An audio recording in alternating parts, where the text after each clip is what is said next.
Another day, another Jfern's wife story. Sumama ako kahapon kay Jfern at tamang-tama pagdating namin, magpapatuka na ng mga manok sa range area si Richard. 2 weeks na rin yata ulit akong hindi nakakapunta sa manukan, kaya ako sumama kay Jfern. At dahil sa sobrang init, tuyong-tuyo na ang mga nalaglag na dahon sa lupa. Natapos na ring mag-grass cutter dito si Richard sa gilid ng bundok. At itong mga nakatambak na kawayan ay gagawin naming bakod na pansamantagal.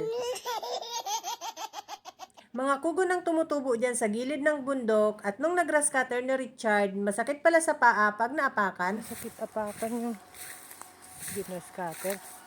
Magkakaroon na rin kami ng access sa highway. Mataas ang national road kaya kailangan lang namin tambakan itong lote dyan sa may bukana para magkaroon kami ng daan papasok. Hindi kasi makapasok ang sasakyan dito sa manuka namin kapag tag-ulan dahil sobrang putik. Motor na single lang ang nakakapasok hanggang manukan kapag tag-ulan. Tapos na nga magpatuka si Richard ng mga manok sa cording area. Malapit sa kubo na nakatali ang mga manok sa cording area dahil ilang piraso na lang sila. Tuyot na ang damo sa manukan dahil sa sobrang init. At ngayon pa, laging brown out doon. Dumiretso nga agad kami ni J. Fern sa range area. Malalaki na nga ang mga manok na alpas dito sa range area. Malayo na nga ang nararating ng mga alpas kakakaykay ng mga insekto. May or June ay iha-harvest na namin ang mga nandito sa range area. At dito na rin sila sa tipi sa range area sila itatali at tatanggalin na ang lambat na pangharang. Yung mga cockerels na babandingan ngayong April ay doon naman sa range area aalpasan. Hindi sila pwedeng isama dito sa malalaking manok dahil baka sila laging awayin, hindi makakatuka ang mga cockerels. Mga gala na nga itong mga baby stag. Dito sila sa may pilapil sa may pinya, mahilig tumambay. Hindi na yata ako kilala ng mga baby stag dahil nagtakbuhan nung dumaan ako. Ganyan ang mga manok kapag hindi nila kilala ang taong pumupunta sa kanilang alpasan. Natatakot sila kaya nagtatakbuhan. Bihira na kasi ako magpunta dyan sa manukan dahil busy ako dito sa pag-aalaga ng mga sisiw na nandito sa backyard. Dati araw-araw ako sinasama dyan ni Jfern, ngayon hindi na pwede. Madaming tipi dito sa range area. Dyan na rin namin sila sasanayin sa tali para hindi na sila masyadong manibago. Yun yung street comb, laki-laki oh.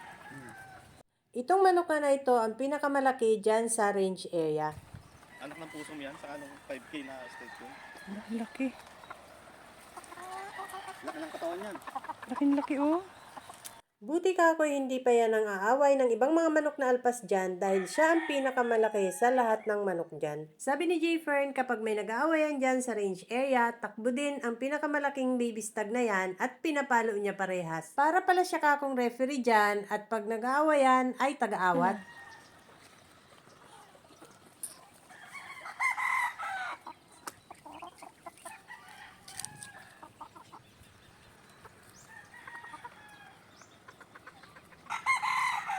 At ito naman yung mga Ding Fair 5K sweater namin na mga kasamahan ng mga alpas sa range area na nanlalaban na kaya itinali sa cording area. Isang buwan na silang nakatali kaya ayan sanay na pero maiilap pa rin.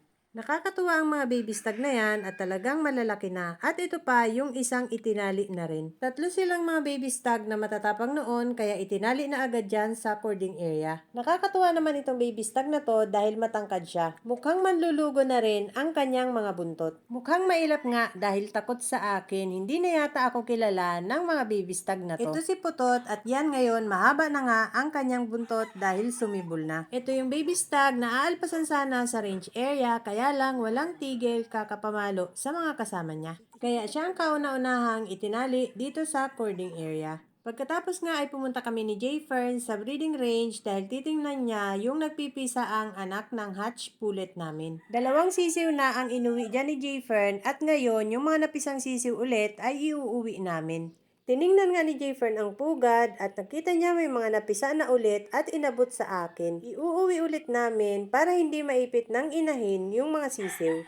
4 sana ang napisa ulit, kaya lang yung isa ay naipit na naman kaya yung 3 lang ang kinuha ni Jfern at tuyo naman na. Dito ko muna sa pugad na may mga dayami inilagay ang mga sisiw para hindi sila lamigin. Maya-maya pa kasi kami uuwi. May nagpipisaan pa rin daw sa mga itlog ng hatch pullet kaya hinayaan lang ni Jayfern doon ang inahin sa pugad. Madaming bunga nga ang aratilis sa cording area kaya namitas ako ng mga bunga palibhasa mababa lang yung puno. Yung mga napitas kong aratilis ay initsa ko sa mga manok na nasa range area. At palibhasa nakatuka na ang mga cockerels kaya ayan, iilan-ilan na lang ang lumapit para tumuka ng mga initsa kong aratilis.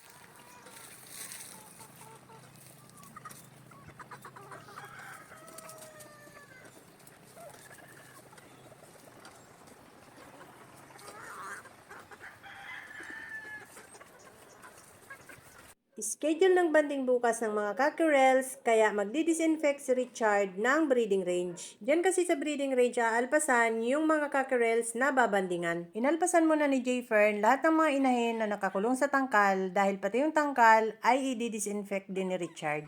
Pati hapunan sa may taas ng bubong ay inisprayhan din ni Richard. Chlorine na tinunaw sa tubig ang pinang-disinfect namin sa breeding range. Hapon na nga at papadilim na kaya naghahapon na ang mga manok sa kubo. Natutuwa si Jayfern hawakan ang mga baby stag na nasa range area dahil magaganda raw ang katawan. Pinahawak nga rin sa akin ni Jayfern ang baby stag at magaganda nga ang katawan ng mga manok. Bagsik. Sanay ang mga manok sa range area kay Jayfern kaya hindi siya nahihirapang hulihin ang mga ito. Ayun, bagsik din. Malalaki lahat ang katawan. Nagsisimula na ngang manlugon ang mga baby stag namin na nasa range area. Mag-aalas 6 na nga, malapit nang dumilim kaya umuwi na kami ni Jayfern. Kinuha ko na yung sisiw at nilagay sa karton at bibit-bitin na namin pauwi. Kailangan namin makauwi bago magdilim dahil ililigpit pa namin ang mga sisiw. Pagdating namin sa bahay ay medyo madilim na at may nakita akong pusa na nasa ibabaw ng fly pen. Yung maliliit na sisiw na alpas ay nagkagulo na at kung saan-saan na humapon. Kaya binilang namin ang lahat ng mga sisiw at akala namin ay may nadali na. Buti naman at wala. That's all guys. Thank you so much for watching. Please like, share, and follow for more. See you on my next video. Bye!